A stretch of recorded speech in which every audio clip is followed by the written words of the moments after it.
So this should be lesson 17.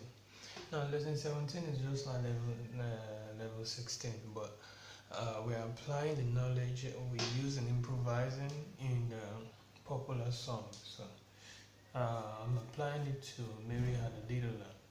So what I did in that intro was the last chord of the song, which is usually do. Like most songs end with do. That's almost like home.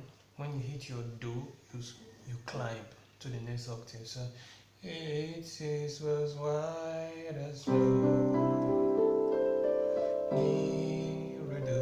You can also go from here. Mi re mi re.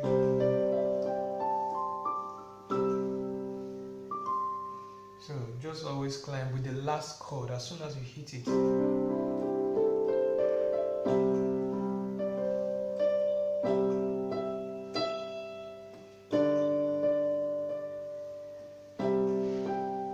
Right, mi re do. You can even come down like that as well. So that's that for that level. Please practice, apply it to other songs. Play on different octaves. It is very melodious to do that. See you soon.